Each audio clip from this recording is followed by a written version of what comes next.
መሐመድ ተሰማ ለስሙ ጄኔራል ናቸው፣ ለዚያውም የእዝ አዛዥ። መሐመድ ተሰማ ለስሙ የምስራቅ እዝ አዛዥ የሚል መጠሪያ አላቸው። የምስራቅ የሚለውን ስም ያወጡት ከኢትዮጵያ አንጻር ያለውን ምስራቃዊ አቅጣጫ ለማመልከት ይመስል ነበር። እንዳም ሆኖ ለእነሱ ምስራቅ እዝ የሚለካው ከባህር ዳር አኳያ ነውና ምስራቅ እዝ ምስራቅ ጎጃምና አካባቢው ላይ ሕፃን ሲገድልና ሴት ሲደፍር ይውላል። ኦጋዴንን ከአልሸባብ ጥቃት፣ አፋርን ከሻቢያ ጥፋት ይከላከላል ተብሎ የተመሰረተን ጦር ምስራቅ እዝ እያሉ ምስራቅ ጎጃም ላይ የዋሉት መሐመድ ጦራቸውን ብቻ ሳይሆን ራሳቸውንም እንደየዘመኑ ጠባይ ማድረግ ይችሉበታል። ከደርግ ወደ ኢህአዴግ በምርኮ ሲሸጋገሩ፣ ከኢህአዴግም ወደ ብልጽግና ሲገለባበጡ አልተደነቃቀፉም። ከሳሞራ ዩኑስ ወደ ብርሃኑ ጁላ ሲሸጋገሩ ቀለል ብሏቸው ነው። አለቆቻቸውንና ቤተ መንግሥቱን ለመምሰልም እንዲሁ በሸዋሚዎቻቸው ፊት ለማግኘት ከእስልምና ወደ ጴንጤነት ሲሸጋገሩ ያን ያህል የማይከብዳቸው ነገር ሆኖ ያለፈ ነው። በመሐመድ ስም የሚጠሩ የኢየሱስም የአብይም ወታደር ሆነዋል። አማኝነት በሚበረታታበት የደርግ ዘመን የአብዮታዊ ሰራዊት አባል ከመሆናቸው ውጪ ለሃይማኖታቸው ግድ ያላቸው ስለመሆናቸው የሚያሳይ ነገር የለም።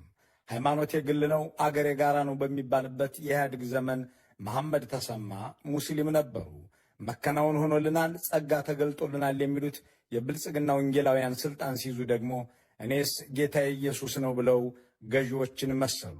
መሰል የመገለባበጥ ችሎታ ያላቸው እንዳለቆቻቸው አሸናፊ ነን እያሉ ያላስመዘገቡትን ድል ያላሳኮትን ገድልም በመተረክ ላይ ናቸው። የክረምት ዋዜማን አስመልክቶ ክረምቱ ከመግባቱ በፊት ፋኖን ባለበት ኮንቴን ማድረግ ከቻለ ደግሞ ይዞታውን በማጥፋት ወደ ሌሎች ጦርነቶች ለመሸጋገር እቅድ ይዞ ከፍተኛ ኃይል አንቀሳቅሶ ነበረ።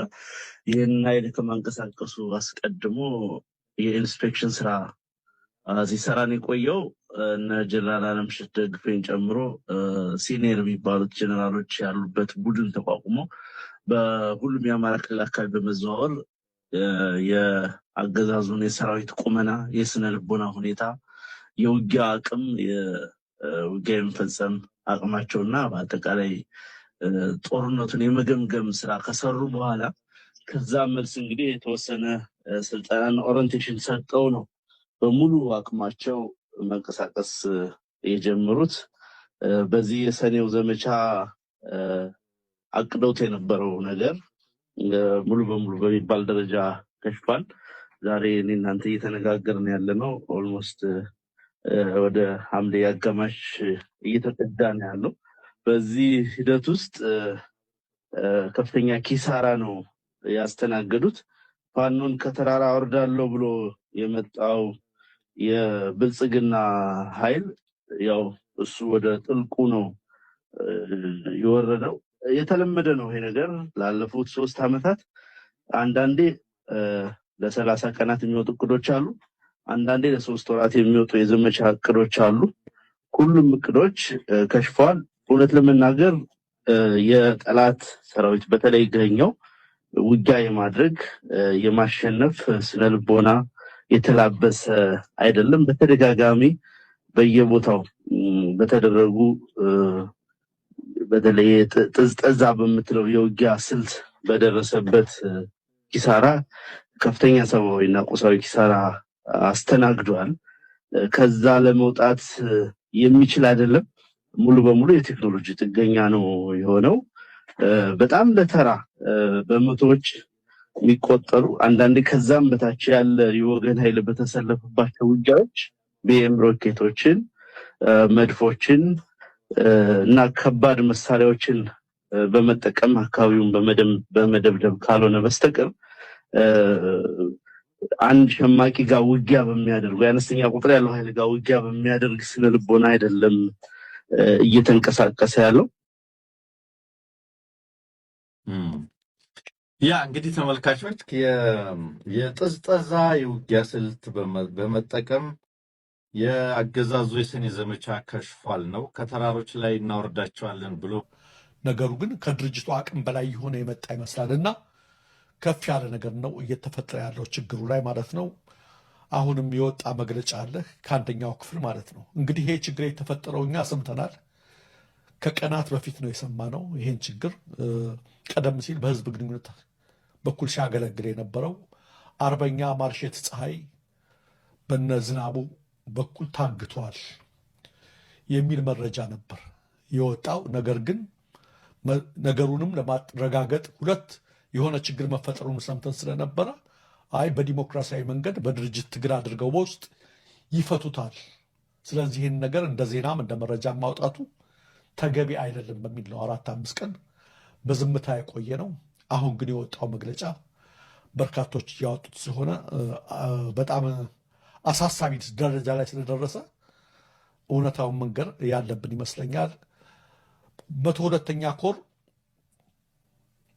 ዛሬ ባደረገው አስቸኳይ ስብሰባ ረዘም ያለ ዘለግ ያለ መግለጫ አውጥቷል። መግለጫውን ሁሉንም አላነበውት የሚል ጠንከር ያለ መግለጫ ነው ያወጡት። ከህግ ማስከበሩ ዘመቻ ወይም ከብልጽግና ጋር ከምናደርገው በተጓዳኝ ማርሸትን ለማስለቀቅ ይህን ነገር እንከፍታለን ማለት ወደ እርስ በርስ የሚገባ ነገር ነው የሚሆነውና አክቹዋሊ እስከዛሬ እየተፈታ እንደነበረ እስከ ጧት ድረስ የነበረ መረጃ፣ ነገር ግን ችግሩ ሊፈታ የቻለ አይመስለኝምና ከዚህ በላይ ብዙ ለመናገር ቢያስቸግርም ነገሩ መሳቂያ መሆን የለም። መቼም በዛ ደረጃ ላይ ተደርሶ መሳቂያ ሲሆን እናንተ አትነግሩንም ነበር እንዴ ልትሉ ትችላላችሁና ግፊት ሊደረግባቸው ይገባል። እንዲህ አይነት ልዩነቶች ማናቸውም ልዩነቶች ሲፈቱ በውስጣዊ ድርጅት በውይይት በንግግር በዲሞክራሲያዊ መንገድ መፍታት መልመድ አለባቸው።